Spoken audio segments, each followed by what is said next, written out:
um culto doméstico na sua casa. Sempre reúna a família em torno da mesa, leia a palavra de Deus, aí leia e explique, aí rapidamente, mas explique o que tem aí nesse texto bíblico e vai levando a sua família à orientação da palavra de Deus. Eu tenho um costume na minha casa que nós, antes de comermos, sempre nós lemos um capítulo da Bíblia. Isso pode parecer aí uma coisa até chata para alguns, né?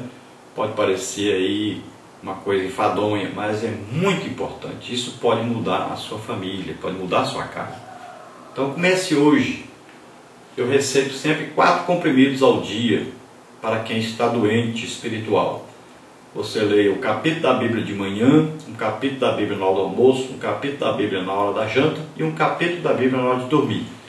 Pronto, daqui a um ano você leu a Bíblia toda e a sua vida terá mudado completamente e da sua família também, se você conseguir colocar isso dentro do seu lar. Faça isso. Arranje também sempre um momento de oração entre você e Deus.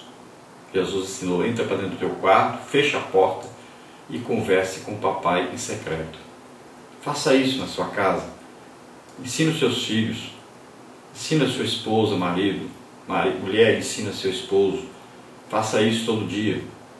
Deixe que os seus filhos vejam que você está buscando Deus, que você está orando por eles, intercedendo por eles. Faça isso. Dê o exemplo dentro da sua casa. Ore ao Senhor todos os dias. Leia a palavra de Deus todos os dias. Estude a palavra de Deus. Tenha momentos com Deus e leve a sua família a ter esses momentos com Deus. Nós queremos agora convidar você que está nos ouvindo ou nos assistindo também, para que você faça agora uma decisão de começar uma vida nova com Deus. Se arrependa agora dos seus pecados, peça perdão a Deus e vamos orar juntos. Você que está com problema na sua família, vamos orar agora. Faça tudo para mudar a situação que está dentro da sua casa. E essa situação só pode mudar você dando o exemplo, seguindo a Cristo. Vamos orar agora. Pai, em nome de Jesus, nós te agradecemos pela oportunidade de estarmos ouvindo e aprendendo de Ti a Tua palavra. Ajuda, Senhor, essas vidas agora. Ó Pai, aqueles que agora arrependidos querem aceitar Teu Filho Jesus Cristo como único Senhor e Salvador.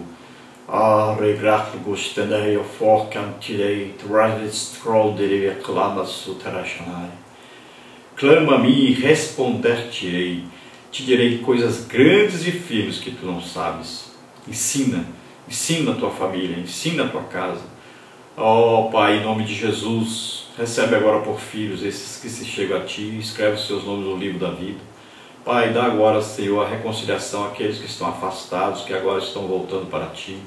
Ajuda, Senhor, aqueles agora que resolveram cuidar mais das suas casas, das suas famílias, que resolveram fazer de suas casas lares onde o Senhor está presente, onde o Senhor é a autoridade máxima. Pai querido, em nome de Jesus, ajuda essas vidas a mudar a situação que estão vivendo. Ó Deus, liberta as famílias, ajuda as famílias, Senhor.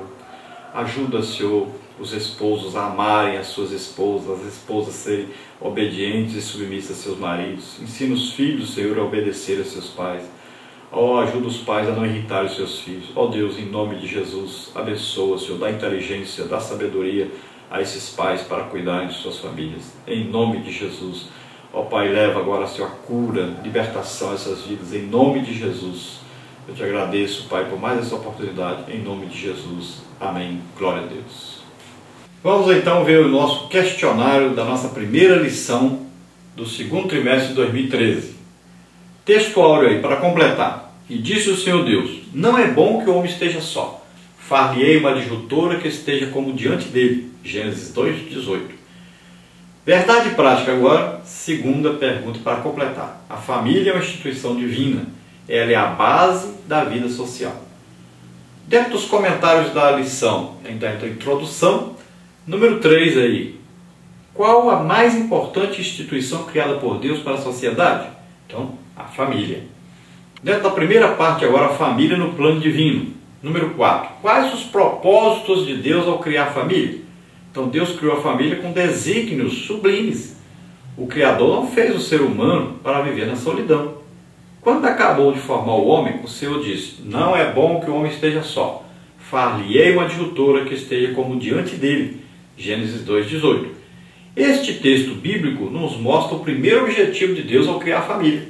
Fica evidente que a célula máter da sociedade foi criada a partir da necessidade humana de ter companhia. O propósito divino era estabelecer uma instituição que pudesse propiciar ao ser humano abrigo e relacionamento. Atualmente temos visto e vivido em um tempo de escassez na área dos relacionamentos. Estamos ficando cada vez mais superficiais, frios e distantes uns dos outros. Por se multiplicar a iniquidade, o amor está esfriando. Mateus 24:12. Por isso precisamos investir em nosso relacionamento familiar. Podemos dizer que o segundo propósito divino para a criação da família foi fazer dela um núcleo pelo qual as bênçãos do Senhor seriam espalhadas sobre toda a terra. Gênesis 1:28. Número 5. Que tipo de lugar Deus preparou para instituir a primeira família e qual a responsabilidade do primeiro homem?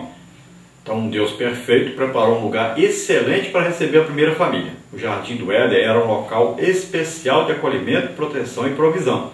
Adão e Eva tinham tudo o que precisavam para usufruir de uma vida saudável e feliz.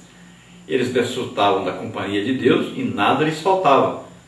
O propósito do Senhor era que cada família tivesse os recursos suficientes para a sua subsistência, pois a escassez e as privações trazem conflitos para as famílias. Porém, com a ajuda do Pai Celestial, estes conflitos podem ser sanados, pois o Senhor é o nosso bom pastor. Salmos 23. Deus deseja que cada família tenha a sua provisão diária. Mateus 6:11. E da mesma forma que Adão tinha a responsabilidade de cuidar do jardim, Deus deu a você a responsabilidade de zelar por sua família.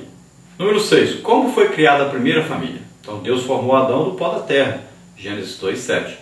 Vendo que o homem não poderia viver sozinho, retirou uma costela de Adão e criou Eva, sua companheira. Gênesis 2:22. Isto mostra que diante do Todo-Poderoso, homem e mulher são iguais na sua essência. Ambos vieram do pó da terra e um dia ao pó tornarão. Após criar a mulher, o Senhor ordenou o casamento, estabelecendo então a mais importante instituição de uma sociedade, a família. Gênesis 2:24. Dentro daí da segunda parte, a queda e as suas consequências para a família. Pergunta número 7. Como foi o ataque do inimigo à primeira família e qual a solução de Deus? Então Satanás levou a mulher a desobedecer à voz de Deus, talvez de modo suave e envolvente, e ele tenha falado: é assim que Deus disse, não comereis de toda a árvore do jardim. Gênesis 3:1. Eva confirmou a ordem do Senhor. Gênesis 3:2 e 3. Mas cedeu à tentação do maligno. O maligno iludiu Eva, seduziu-a e a fez cair no pecado da desobediência. Gênesis 3, 4 e 5. E Adão seguiu pelo mesmo caminho. O casal poderia ter recusado a sugestão do diabo, mas não o fizeram, e depois de pecarem, caíram na condenação divina. Isso nos mostra que a família, desde a sua instituição, foi alvo dos ataques do inimigo. Satanás fez de tudo para que o propósito de Deus para as famílias fosse destruído. Deus é soberano e Senhor, e seus propósitos jamais serão frustrados. Jó 42:2. Da semente da mulher nasceria o Messias, aquele que esmagaria Satanás. Gênesis 3:15. O propósito do inimigo é matar, roubar e destruir, mas Jesus veio ao mundo para destruir os intentos do maligno. João 10:10. Pergunta número 8. Quais foram os resultados da queda no relacionamento familiar na primeira família e qual tem sido a situação da família hoje devido ao pecado? Então, o pecado é a origem dos males que atacam a família. A vida familiar de Adão e Eva era perfeita, porém o pecado trouxe a disfunção para o seio da família. Depois da queda, podemos ver sentimentos como o medo, a culpa e a vergonha perturbando a convivência do casal. Gênesis 3, de 8 a 12. O pecado sempre faz o relacionamento familiar adoecer.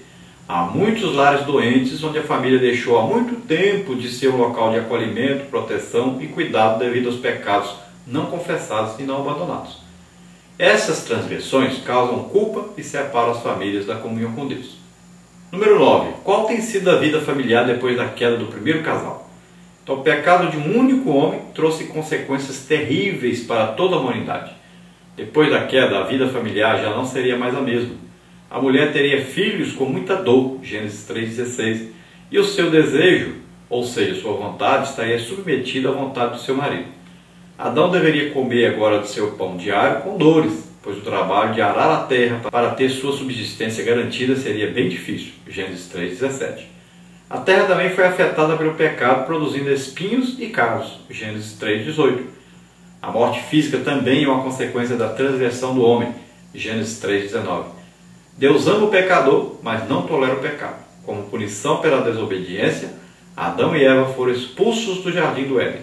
Gênesis 3, de 20 a 24. Número 10, para completar. A vida no jardim antes da queda pode ser comparada à vida eterna que um dia desfrutaremos no céu. Tudo era bom, pois foi tudo pensado, planejado e criado por um Deus que preza pela excelência. Se tivessem permanecido na obediência, Adão e Eva teriam sido felizes para todo sempre.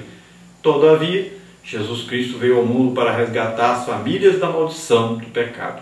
Cristo se fez pecado por nós e na cruz levou as nossas iniquidades sobre si. Isaías 53:4. Isso nos mostra o quanto Deus deseja abençoar nossas famílias. Parte número 3, a constituição familiar ao longo dos séculos. Pergunta número 11. O modelo familiar com o passar dos tempos está sujeito a mudanças. Já tivemos a família patriarcal, monogâmica, consanguínea, etc. Todavia, isso não altera o valor e a importância da família. O que é a família patriarcal? Então, a família patriarcal é um exemplo familiar onde é permitido ao homem ter diversas esposas. Este modelo é visto em todo o Antigo Testamento, mas não era o molde determinado pelo Senhor. Deus o tolerou, porém, esta nunca foi a sua vontade. No modelo de família patriarcal, o pai, pater, era visto como o senhor da casa e da família. As esposas e os filhos não tinham liberdade de escolha, pois a palavra final era sempre do patriarca. Número 12. O que é família nuclear ou monogâmica? Este foi o modelo idealizado pelo Senhor. Um homem e uma mulher unidos pelo matrimônio. A poligamia vai contra o princípio divino do marido e da esposa ser uma só carne. Gênesis 2:24, Mateus 19:5. Pergunta número 13. Como é a família na atualidade? A família está inserida dentro de um contexto social e, portanto, sujeita a mudanças. Porém, os princípios divinos para as famílias são eternos e imutáveis. Mateus 24:35. Os inimigos e desafios enfrentados pelas famílias na atualidade são muitos. Todavia, queremos destacar apenas os espirituais. Número 14. Quais os principais inimigos da família na atualidade? Complete. Então, a carne, natureza carnal, que se opõe ao Espírito Santo e volta-se para tudo o que é contrário à vontade de Deus. A família cristã precisa, na direção do Espírito, combater a natureza carnal. Assim evitará o adultério, os vícios e todas as mazelas que visam destruí-la. Agora, o mundo. Ou amamos a Deus ou amamos o mundo. Não há a mínima possibilidade de servirmos aos dois senhores. Mateus 6:24. Saiba, pois, que existe vitória para quem escolher amar a Deus. E Ele dará vitória à nossa família a partir da fé que depositarmos nele. 1 João 5:4. Então, o outro inimigo aí é o diabo. Sujeitai-vos, pois, a Deus, resisti ao diabo, e ele fugirá de vós. Tiago 4:7. O segredo da nossa vitória contra Satanás começa com a nossa submissão a Deus, para que depois sim possamos resistir ao diabo. Então, usar aí a armadura de Deus, Efésios 6, de 10 a 17, em especial o escudo da fé, com o qual poderemos apagar todos os dardos inflamados do maligno, Efésios 6:16. Agora a nossa conclusão, pergunta número 15 aí para completar. Nunca a família foi tão desafiada pelas forças do mal como hoje. Porém, é na presença do Senhor que a família garantirá a vitória sobre os desafios da sociedade atual. Busquemos ao Senhor juntamente com toda a nossa casa. Glória a Deus. Aleluia.